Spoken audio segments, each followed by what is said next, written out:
Mes amis vierges, bonjour et bienvenue sur la chaîne Tarot à merveille. Pour votre tirage général, ceux qui me découvrent, soyez les bienvenus. J'espère que vous allez bien. Allez, c'est parti. Ouvrez votre main, la droite si vous êtes droitier, la gauche si vous êtes gaucher. Ouvrez-la complètement, étirez les doigts et regardez votre paume. Regardez-la vraiment, pas comme un geste machinal, comme un acte d'attention. Parce que dans cette paume, dans ces lignes que vous voyez sans jamais les voir, dans ces plis que la vie a creusés depuis votre naissance, il y a une carte de vous, de votre passé, de votre présent et de ce qui se prépare. Je ne suis pas chiromancien, ce n'est pas de cela qu'il s'agit. Ce dont il s'agit, c'est de vous reconnecter à vous-même par le corps, par le tangible, par ce morceau de peau que vous utilisez chaque jour pour saisir, toucher, donner, recevoir, et que vous n'avez probablement jamais regardé comme un messager. Et pourtant votre main parle. Elle parle de tout ce que vous avez traversé, de tout ce que vous portez et de tout ce que vous êtes sur le point de recevoir. Aujourd'hui, nous allons lire cette main ensemble, ligne par ligne. Et chaque ligne va vous révéler une dimension du changement qui se prépare. Première ligne, celle qui traverse votre paume du poignet vers les doigts, la ligne longue, la ligne de votre parcours. Suivez-la du regard. Observez ces courbes, ces interruptions, ces bifurcations. Cette ligne raconte votre histoire, pas les événements, l'énergie, l'élan vital qui vous a porté depuis le premier jour. Et si vous regardez attentivement, vous remarquerez quelque chose. Cette ligne n'est pas régulière. Elle est profonde par endroits et superficielle à d'autres. Elle se brise parfois, puis reprend plus loin, comme un chemin de montagne qui disparaît derrière un rocher avant de réapparaître plus haut. Ces variations ne sont pas des défauts, elles sont la cartographie exacte de vos épreuves et de vos renaissances. Les endroits où la ligne est profonde correspondent aux périodes où vous viviez pleinement, où l'énergie circulait, où vous étiez en accord avec votre direction. Les endroits où elle est superficielle correspondent aux périodes où vous surviviez plutôt que vous ne viviez, où l'énergie était bloquée, où vous aviez perdu le contact avec votre propre élan. Et les ruptures. Ces endroits où la ligne semble s'interrompre avant de reprendre, ce sont les moments de transformation, les morts symboliques suivies de renaissance. Les points de votre vie où l'ancien vous s'est effacé pour laisser place à un nouveau vous. Vous en avez connu plusieurs. Et chaque fois, le vous qui renaissait après la rupture était plus profond que celui qui avait disparu, plus sage, plus ancré, plus proche de sa propre vérité. Comptez-les, ces renaissances, prenez un moment et comptez-les mentalement. La première fois où vous avez perdu quelque chose d'essentiel et où vous avez cru que c'était la fin, avant de découvrir que c'était un commencement. La deuxième fois, la troisième. Chacune vous semblait unique dans sa douleur, chacune vous semblait insurmontable dans l'instant, et chacune, vue d'ici, avec le recul, était nécessaire. Pas souhaitable, nécessaire. Parce que la version de vous qui existait avant chaque rupture n'avait pas la capacité de porter ce qui allait venir après. Elle devait être dissoute pour qu'une version plus vaste puisse émerger. Vous êtes le produit de toutes ces dissolutions. Vous êtes l'accumulation de chaque version de vous qui a été détruite puis reconstruite. Et chaque reconstruction a ajouté une couche de profondeur à votre ligne de vie. Vous n'êtes pas quelqu'un qui a survécu à ces épreuves. Vous êtes quelqu'un qui a été forgé par elles. La différence est fondamentale. Le survivant porte ses cicatrices comme des blessures. Le forgé porte ses cicatrices comme des décorations. Et vous commencez enfin à voir vos cicatrices pour ce qu'elles sont. Non pas des preuves de ce que la vie vous a pris, des preuves de ce que la vie vous a donné. Ce que cette ligne montre en ce moment est remarquable. Elle s'approfondit. Après une période de superficialité, après des mois ou des années où l'énergie semblait couler au compte-gouttes, la ligne s'enfonce à nouveau dans la paume. Elle reprend de la profondeur. Ce qui signifie que vous êtes en train de quitter la zone de survie pour réentrer dans la zone de vie, de vraie vie, de vie pleine, de vie vécue avec les deux mains et le cœur ouvert. Et cette transition, ce passage du superficiel au profond, est le premier signe du grand changement. Quelque chose de grand ne peut arriver qu'à quelqu'un dont la ligne est profonde, parce que la profondeur est la capacité. Plus vous êtes profond, plus vous pouvez contenir. Et ce qui arrive a besoin d'espace. Il a besoin d'un réceptacle à la mesure de son ampleur. Et vous êtes en train de devenir ce réceptacle. Deuxième ligne, celle qui courbe sous vos doigts, la ligne de ce que vous ressentez. Cette ligne est la plus variable de toutes. Elle change selon les périodes, elle s'approfondit quand vous aimez, elle se creuse quand vous souffrez, elle s'atténue quand vous vous engourdissez. Et en ce moment, elle fait quelque chose d'intéressant. Elle se ramifie. De petites lignes secondaires partent de la ligne principale, comme des affluents qui rejoignent un fleuve. Ces ramifications sont le signe que votre capacité émotionnelle s'élargit, que votre cœur développe de nouveaux canaux, que des émotions auxquelles vous n'aviez plus accès depuis longtemps recommencent à circuler. Vous avez être remarqué que vous pleurez plus facilement ces derniers temps. Pas de tristesse, de débordement. Les films vous touchent davantage, les musiques vous traversent avec une intensité nouvelle. Les gestes de gentillesse des inconnus vous émeuvent de manière disproportionnée. Ce n'est pas de la faiblesse, c'est le dégel. Votre système émotionnel qui s'était partiellement gelé pour vous protéger pendant les périodes difficiles est en train de fondre et la fonte libère tout ce qui avait été retenu, la joie qui n'avait pas été vécue, la gratitude qui n'avait pas été exprimée, la tendresse qui n'avait pas été donnée. Tout cela remonte à la surface en même temps. Et c'est pourquoi les émotions semblent parfois vous submerger sans raison identifiable. Ce dégel émotionnel est directement lié au grand changement qui se prépare. Parce que recevoir quelque chose de grand exige une capacité émotionnelle que la glace ne permet pas. On ne reçoit pas un cadeau immense avec des mains gelées. On le laisse tomber, on ne le sent pas, on ne mesure pas sa chaleur. Votre dégel est la préparation de vos mains intérieures à recevoir ce qui vient. Et quand ce qui vient arrivera, vous le sentirez pleinement, pas à travers un filtre, pas à travers une vitre, directement, peau contre peau, cœur contre cœur. Et ce dégel a un effet secondaire que vous n'avez peut-être pas remarqué. Il change votre manière de regarder les gens. Pas seulement les gens proches, tout le monde. Le caissier qui vous rend la monnaie, la personne âgée dans le bus, l'enfant qui court dans le parc. Vous les voyez différemment, avec plus de douceur, avec plus de présence. Comme si votre regard s'était nettoyé d'un voile que vous ne soupçonniez pas.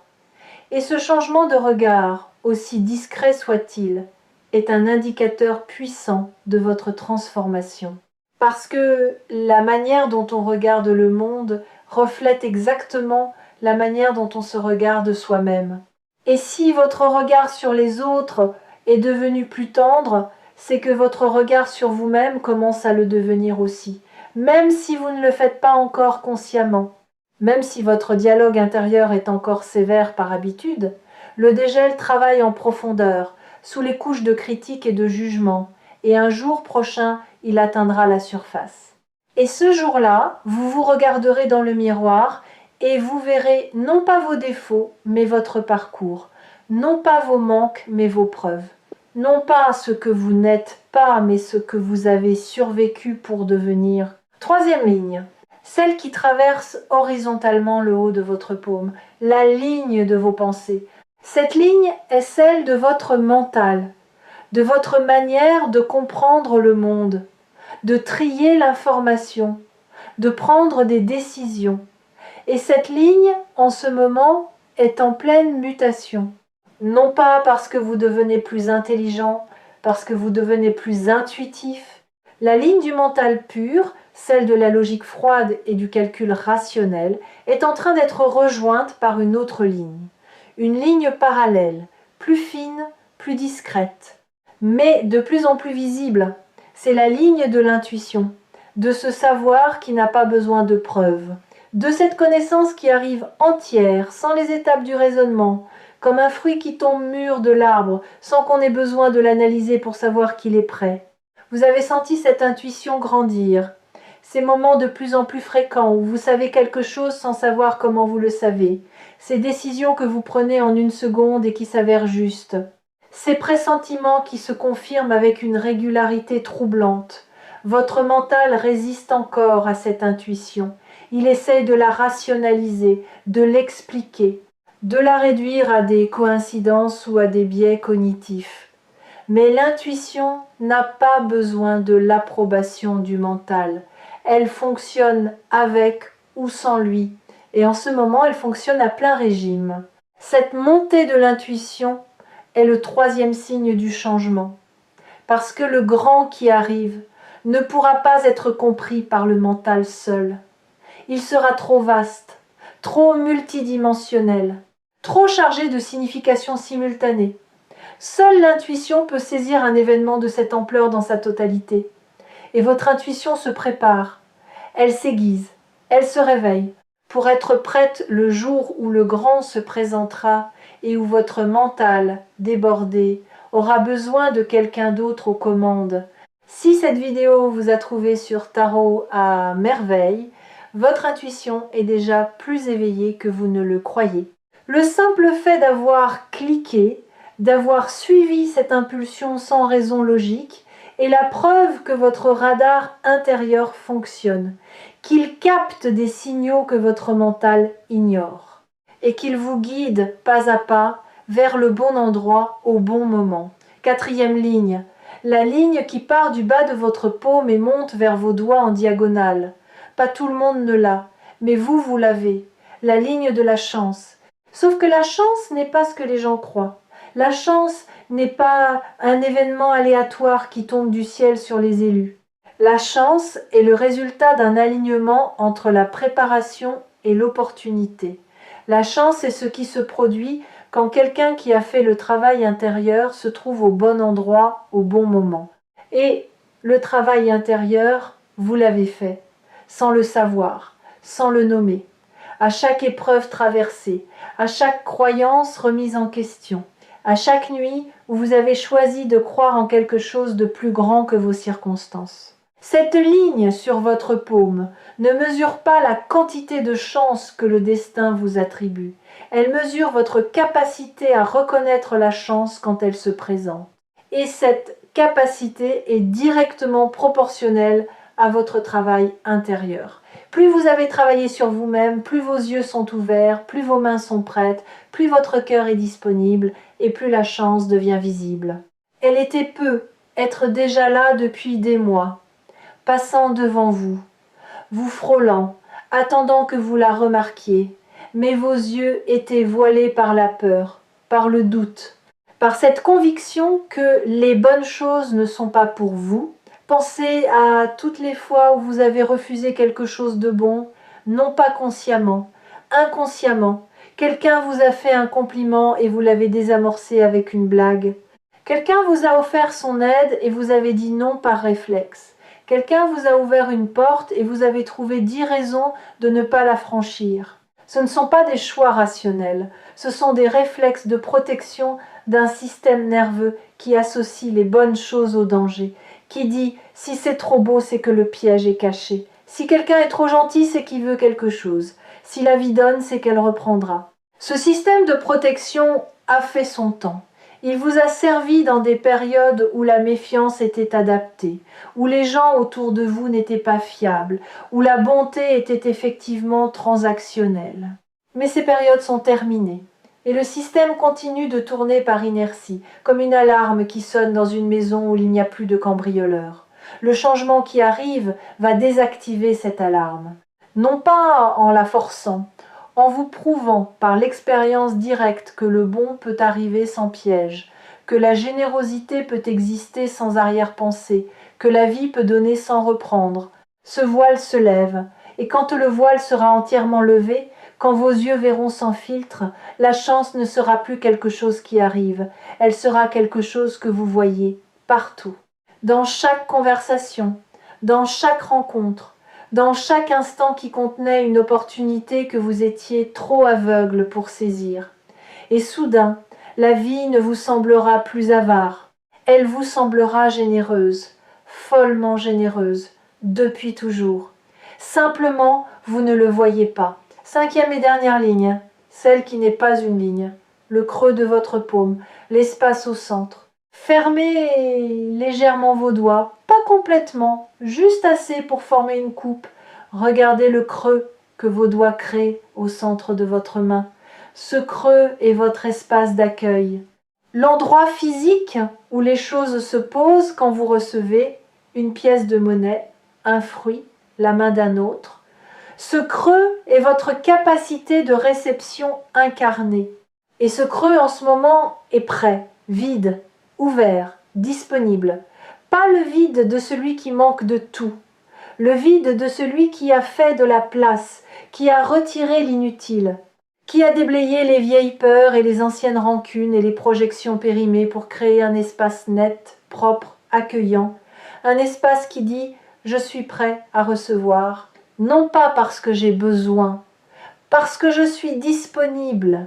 Et la disponibilité dont je parle ici n'est pas passive, ce n'est pas s'asseoir les bras croisés en attendant que le ciel s'ouvre, c'est une disponibilité active, celle de quelqu'un qui vit pleinement sa vie, qui fait ce qui est devant lui, qui honore ses responsabilités et ses engagements, mais qui laisse dans son emploi du temps intérieur un espace non réservé. Un espace pour l'imprévu, pour le miraculeux, pour ce qui ne figure sur aucun agenda mais qui pourrait, si les conditions sont réunies, transformer une journée ordinaire en un point de basculement. Vous avez commencé à créer cet espace sans le savoir, en refusant de remplir chaque seconde de distraction, en acceptant les moments de silence au lieu de les fuir, en supportant le vide sans le combler immédiatement par du bruit, de l'activité, de la consommation. Ces moments de vide choisis sont les plus précieux de votre préparation, parce que le grand ne frappe pas aux portes occupées, il frappe aux portes ouvertes, et une porte ouverte, c'est un espace qui n'est pas déjà rempli par autre chose. Cette disponibilité est le signe le plus puissant de tous, plus puissant que l'approfondissement de la ligne de vie, plus puissant que le dégel émotionnel, plus puissant que la montée de l'intuition. Parce que la disponibilité est la somme de tout le reste. C'est le résultat final de votre préparation, la note unique qui contient tous les harmoniques. Et c'est cette note-là que l'univers attend pour déclencher le grand changement. Le grand qui va arriver ne ressemblera pas à ce que vous imaginez. Il ne prendra pas la forme spectaculaire que votre mental projette. Il sera à la fois plus modeste et plus profond que vos attentes. Plus modeste dans sa forme, peut être un coup de fil, peut être un mail, peut être une conversation qui semble ordinaire jusqu'au moment où une phrase bascule tout, peut être un chiffre sur un écran qui vous fait cligner des yeux parce qu'il ne correspond pas à ce que vous attendiez, peut être une main tendue que vous n'aviez pas vue venir, et c'est précisément la modestie de la forme qui en garantit l'authenticité. Les choses qui arrivent avec des trompettes et des confettis sont rarement celles qui changent une vie. Elles excitent un moment puis s'évaporent. Les choses qui changent une vie arrivent sur la pointe des pieds. Elles s'installent discrètement. Elles s'enracinent avant même que vous ne réalisiez qu'elles sont là. Et quand vous en prenez conscience, elles font déjà partie de vous, comme si elles avaient toujours été là. Comme si votre vie avant elle n'était qu'une ébauche et que la version finale venait seulement de commencer. Mais plus profond dans son impact. Parce que cette forme modeste va toucher un endroit en vous que les grands gestes ne touchent jamais, l'endroit de la vérité tranquille, de la certitude silencieuse, de ce savoir corporel qui dit sans bruit, sans trompette, c'est ça, c'est maintenant, c'est pour moi. Et quand ce savoir s'activera, votre vie entière se réorganisera autour de lui, pas brutalement, organiquement, comme une forêt se réorganise après la pluie, les mêmes arbres, le même sol, mais une lumière différente, une fraîcheur nouvelle, une qualité de l'air qui change tout sans rien modifier. Concrètement, voici ce que cette réorganisation va produire dans votre vie. Des décisions qui semblaient impossibles vont devenir évidentes, non pas parce que les options ont changé, parce que votre clarté intérieure a atteint un niveau qui rend le brouillard de l'indécision obsolète. Vous saurez ce que vous voulez. Et cette certitude, née non pas de la réflexion mais de l'alignement, vous donnera une force tranquille que les gens autour de vous ne vous connaissaient pas. Des relations vont se clarifier, certaines vont s'approfondir de manière inattendue. Des personnes que vous fréquentez depuis longtemps, sans jamais dépasser la surface, vont soudain révéler une profondeur que vous ne soupçonniez pas. Et d'autres, celles qui n'existaient que dans le superficiel, vont naturellement s'éloigner sans conflit, sans drame, par simple incompatibilité de fréquence. Des ressources vont apparaître là où il n'y en avait pas nécessairement de l'argent, même si l'argent en fera partie. Des ressources au sens large, du temps qui se libère, de l'énergie qui se renouvelle, des idées qui affluent, des portes qui s'ouvrent dans des murs que vous aviez déclarés aveugles. Tout cela est la conséquence directe du changement intérieur que vous traversez. Le monde extérieur ne fait que refléter ce que le monde intérieur a déjà accompli. Les fidèles de tarot à merveille reconnaissent ce type de transformation. La transformation qui ne fait pas de bruit, qui ne produit pas de spectacle, qui s'installe dans le quotidien avec la discrétion d'un lever de soleil et qui, un matin, vous fait réaliser que le paysage a entièrement changé sans que vous puissiez identifier le moment exact du basculement. Regardez votre main une dernière fois, voyez les lignes, le creux, l'espace, tout cela est vous. Votre parcours, votre cœur, votre intelligence, votre chance, votre capacité de réception. Et tout cela converge vers un point unique. Ce point, c'est maintenant. Refermez doucement votre main, pas en point, en coupe. Gardez le creux, protégez l'espace. Et sachez que dans ce creux que vous tenez en ce moment, quelque chose de grand est déjà en train de se poser. Vous ne le sentez pas encore physiquement, mais votre main le sait. Votre paume le sait, les lignes le savent. Toute votre vie vous a mené à cette main ouverte, à ce creux disponible, à cette capacité de recevoir que vous avez construite sans le savoir, épreuve après épreuve, larme après larme, doute après doute, et maintenant que la coupe est prête, le contenu arrive. Ce n'est pas une promesse, c'est une lecture. La lecture de ce qui est inscrit dans votre propre chair. Et la chair ne ment pas, elle ne spécule pas, elle ne manipule pas, elle enregistre. Elle témoigne. Et ce qu'elle témoigne en ce moment, dans les lignes de votre paume, dans la chaleur de votre creux, dans la disponibilité de vos doigts entr'ouverts, c'est ceci. Vous êtes prêts. Le grand arrive. Et il sera exactement ce dont vous avez besoin, pas ce que vous vouliez, ce dont vous avez besoin. Et la différence entre les deux est la distance entre le fantasme et la grâce. Gardez votre main ouverte dans les jours qui viennent, pas physiquement, intérieurement. Maintenez le creux, protégez l'espace. Et quand le grand se posera dans votre paume, quand vous sentirez enfin le poids de ce que la vie dépose entre vos doigts, fermez-les doucement, sans serrer, sans agripper, avec la tendresse de celui qui tient un oiseau, assez fermement pour ne pas le laisser partir, assez doucement pour ne pas l'étouffer. C'est ça l'art de recevoir, et vous êtes sur le point de le maîtriser. Et si vous avez besoin de retrouver cette sensation, cette certitude calme que quelque chose de grand arrive, revenez sur Tarot à merveille. Ouvrez votre main, regardez vos lignes. Et rappelez-vous que tout ce que vous avez vécu a sculpté cette paume. Chaque ligne est une preuve de votre passage. Et chaque preuve est une promesse de ce qui vient. Votre main est ouverte, la coupe est prête, et le grand arrive.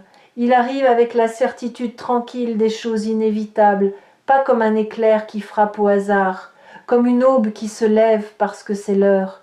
Parce que la nuit a duré ce qu'elle devait durer, parce que vos yeux se sont habitués à l'obscurité assez longtemps pour que la lumière, quand elle viendra, ne vous aveugle pas mais vous révèle. Vous révèle à vous-même. vous révèle aux autres, vous révèle au monde qui attendait, sans le savoir, que vous preniez enfin toute votre place. Cette place est prête, elle vous attend, et elle est exactement à votre taille. Ouvrez les mains, ouvrez le cœur, le grand est là, et il a votre nom dessus.